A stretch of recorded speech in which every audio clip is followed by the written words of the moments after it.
समोई वाले बाबा देव की संक्षिप्त कहानी। बाबा देव की कथा कहने व सुनने में एक रात और एक दिन लग जाता है। ये संक्षिप्त में गाथा प्रस्तुत है।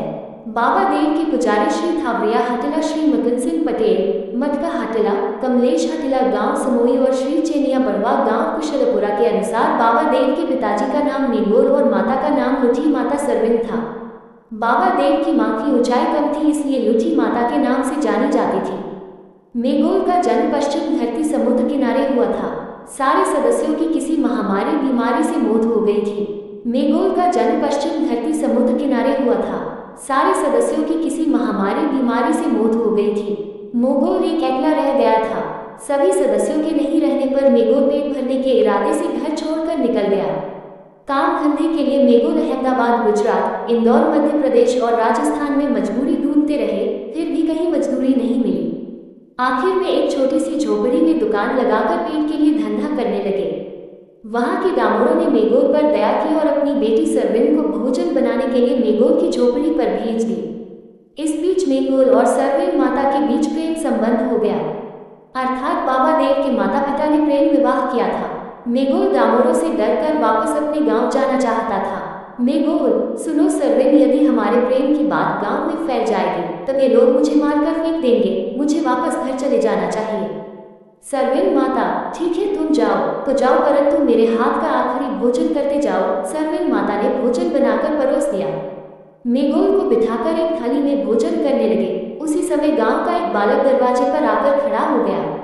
सरविन माता ने बालक को बहुत समझाया, किसी को मत बताना कि हम एक थाली में भोजन कर रहे थे, परंतु बालक ने दौड़ते हुए सभी को बता दिया। ये सुनकर सभी गांव वाले क्रोध से भरकर वहां आ पहुंचे और मेंगोर की जमकर पिटाई कर दी।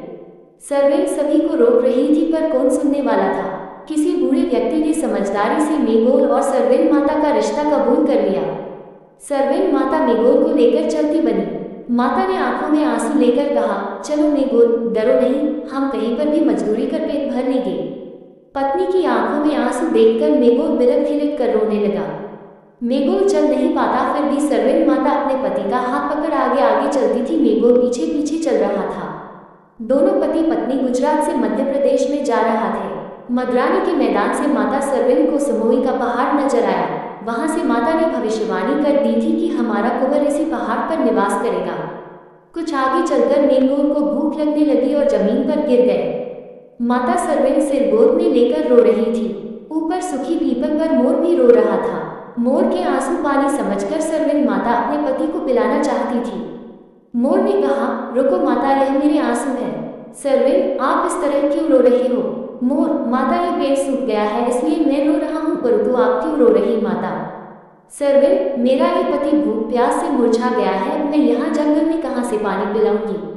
मोर, आप रोना बंद करो माता, आप मेरे साथ चलो, मैं आपको पानी तक ले चलता हूँ। लुठी माता सरविन मोर के साथ जल किनारे पहुंची और अपनी ओढ़नी को भीगा कर अपने पति को पिलाया। बाछी को पत्थर के ऊपर पीसकर मुंह में डाल दिया। कुछ समय बाद मेंगोर को होश आने पर धार चले गया। धार में मेंगोर का अच्छा काम धंधा देखकर राजा के साथ अच्छी दोस्ती हो गई। राजा हर रोज पक्षियों को चावल डालता था, परंतु कोई भी पक्षी एक भी दाना नहीं खाता था। राजा ने कहा, सुनो मेंगोर, जिसकी संतान नहीं होती उसका धन कोई नहीं खाता है। मेरी 3 रानियां हैं, परंतु एक भी संतान नहीं है और तुम्हारी सरविन को भी बच्चा नहीं है। भविष्य में हमारी क्या इज्जत रहेगी? हमारा नमो निशान मिट जाएगा। ये धन दौलत कोई काम का नहीं रहेगा। राजा की 3 रानियां और माता सरविन गोद लेने के लिए दूर राजस्थान गई। गोद भराई में माता सरविन को 7 फल मिले, जिसमें से एक फल माता ने अपनी घोड़ी को खिला दिया और 6 फल अपने पति के साथ खाए। राजा की रानियां और माता की गोद हरी भरी हो गई। माता सरविन को पहला कुंवर सामथाय सरहेल देव, दूसरा बगीरा कुंवर, तीसरा हाथी पावा, चौथा कुदी पावा, 5वीं समेन माता और आखिरी कांकरा कुंवर ने जन्म लिया था, तथा घोड़ी ने वफादार घोड़ी को जन्म दिया था। मेंगोर का राज दरबार बढ़ता गया। काम धंधा अच्छा चलने पर आसपास के लोग मेंगोर को जलने लगे और घर छोड़ने का आदेश दे दिया। दोनों पति पत्नी छोटे बच्चों को लेकर चल दिया। मेंगोर का घोड़ा भी छीन लिया। रास्ते पर बच्चों को तोपने के लिए कभी छगलते तो कभी चलते थे। रास्ते पर भूख लगने पर बेर की गुठली को पत्थर से फोड़कर बीज एकत्रित कर सरविन माता ने बराबर भाग किए। सरविन माता ने 2 भाग लिए। मेंगोर ने कहा, हमें एक एक भाग मिला और आपने 2 भाग लिए। सरविन, 2 भाग मैं खाऊंगी क्योंकि मेरा दूध ये छोटी बच्ची पीती है। इसी बात पर पति पत्नी के बीच विवाह हो गया। सह परिवार ने समोई गांव के पास में सनोर गांव में डेरा डाला दिया। मेगोल बिना विचारे जंगल में चला गया और रानापुर के पास में वन गांव में बावड़ी में कूदकर जान दे दी। काफी देर तक वापस नहीं आने पर सरविन माता बच्चों को डेरे पर रखकर मेगोल को देखने गई। आगे जंगल में जाकर देखा तो मेगोल का मृत शरीर कुएं में पड़ा था। लुठी मां सरविन अपने आप को संभाल न सकी। मैं अकेली क्या करूंगी, मैं भी तेरे साथ आ रही हूँ, सोचकर लोक माता सरविन ने भी कुएं में कूदकर जान दे दी।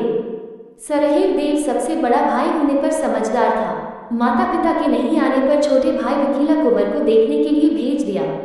छोटे भाई ने जाकर देखा तो माता पिता का मृत शरीर कुएं में पड़ा था।